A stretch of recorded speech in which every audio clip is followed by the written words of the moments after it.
তো নমস্কার বন্ধুরা, কেয়ার রাইডার অ্যান্ড এক্সপ্লোরার চ্যানেলে আপনাদের আবার স্বাগত নতুন একটা ভিডিওতে।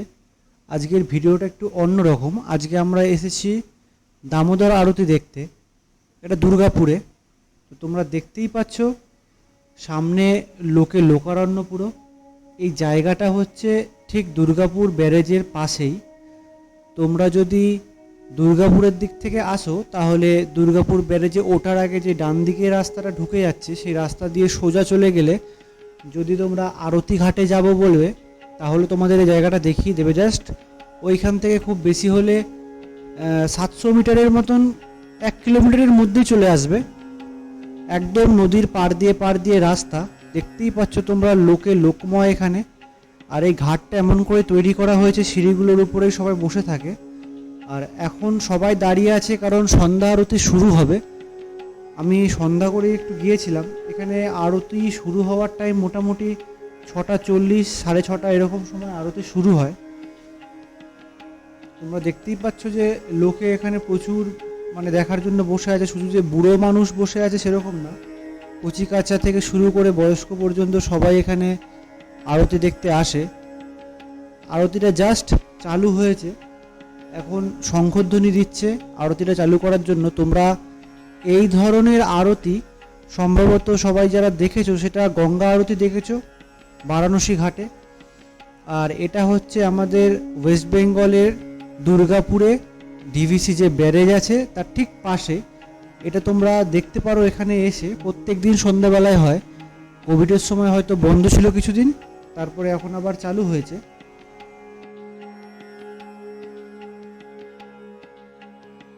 আরতি কিন্তু শুরু হয়ে গিয়েছিল। তো এখানে বসে থাকা লোকের সংখ্যা দেখে তোমরা বুঝতেই পারছো এই জায়গাটা কতটা জনপ্রিয়।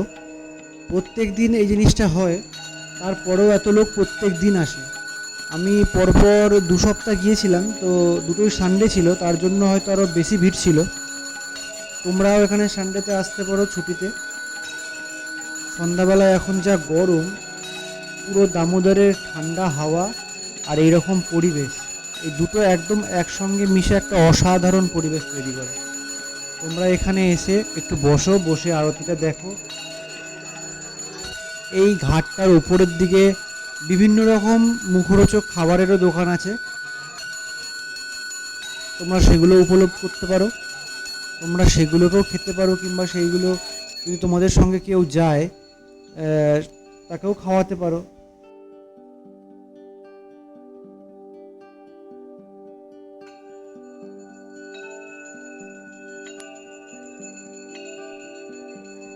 এই যে লাইটের শাখাটা তোমরা দেখতে পাচ্ছ সামনে না, ওটা হচ্ছে দুর্গাপুর ব্যারেজ।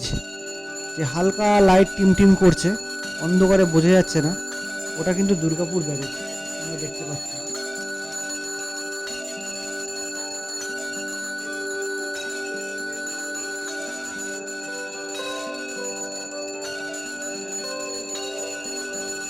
এই মন্দিরটা ঘিরেই কিন্তু এই দামোদর আরতিটা চালু হয়েছে। আরতিটা মোটামুটি চলে, যেটা টাইম হবে খুব বেশি হলে 40 মিনিট। কারণ আরতির কিছু কিছু পর্যায় আছে, ধাপ আছে। প্রথমে শঙ্খ দিয়ে শুরু হয়, তারপরে এখন কিছুক্ষণ ধূপকাঠি দেখিয়ে তারপরে ধুনুচি যেটা দেখানো হচ্ছে এখন। এরপরে আসবে প্রদীপ, তারপরে আসবে ময়ূর পালক অথবা যে চাঙড় থাকে তোমরা জানো, সেইগুলো আলাদা আলাদা আলাদা আলাদা পর্যায়ক্রমে কিন্তু দেখানো হয় এখানে। তার জন্য সময়টা অনেকটাই লাগে। আর 3জন যে পুরোহিত তোমরা দেখতে পাচ্ছ, তারা কিন্তু দেখেই মনে হচ্ছিল প্রচণ্ড কৌশলী। একসঙ্গে 3জন একই রকমভাবে করছে, যেরকম আমরা বারাণসীর ঘাটগুলোতে আগে দেখতে পেয়েছি অন্যান্য ভিডিওতে। যদি তোমরা ইউটিউবে দেখো তো সেই রকমই কিন্তু একই ধরন এখানেও। আর রাত্রির হলে কি হবে, এই রাত্রের বেলাতেও আমি এসে একটা জিনিস লক্ষ্য করলাম। যেখানে আমাদের সন্ধ্যা আরতি হচ্ছে, দামোদর আরতি হচ্ছে, তার ঠিক বাঁ পাশে তোমরা যে দেখতে পাচ্ছ একদম শেষের দিকটাতে, ওইখানে কিন্তু কিছু নৌকা দাঁড়িয়ে থাকে। আমি ওখানে দাঁড়িয়ে দেখলাম কয়েকজন ওই নৌকো করে কিন্তু ওই রাতের বেলা দামোদরে গেল, জাস্ট ঘোরার জন্য। তারা আবার মোটামুটি আধ ঘন্টা 25 মিনিট পর আবার ফিরে এসেছিল। তো আমি জানি না এটা কতটা সেফ, তবে রাত্রিবেলায় নৌকো বিলাসও কিন্তু হচ্ছে এখানে, আমি যেটা দেখলাম।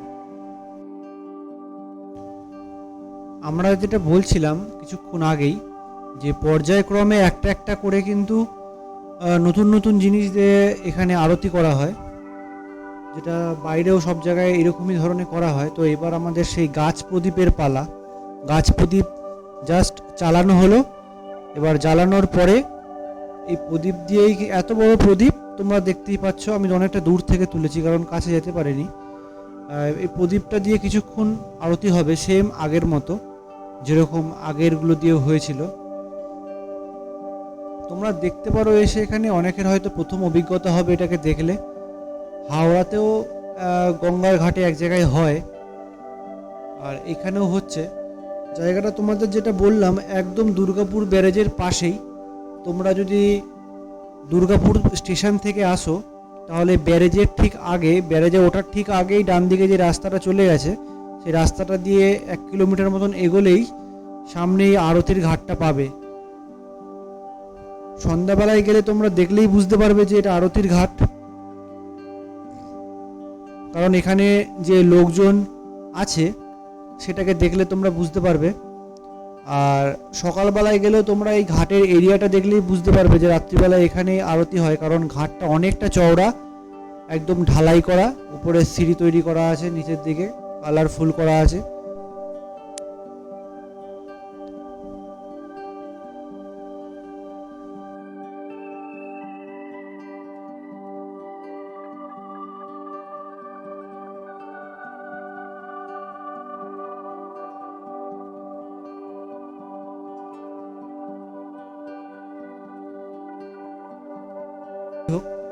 এই ঘাটের ঠিক উপরের দিকে এই সন্ধ্যাবেলাতে একটা ছোট্টখাটো মার্কেটের মতন বসে, যেটা আগেই বলছিলাম।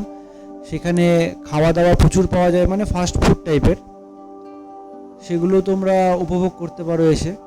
দেখো মোটামুটি আরতিটার শেষের দিকে, আমি তার জন্য একটুখানি এই সাইডে চলে আসলাম দূরে। মেন আরতিটা ওই প্রদীপটা দিয়ে যখন হয় তখনই সব থেকে বেশি লোক ওখানে থাকে, তারপরে আস্তে আস্তে ভিড় কমতে শুরু করে। আর এই টাইম যেটা ছিল মোটামুটি তখন এই 7টা 10-15, 7:30 বেজে গিয়েছিল তখন।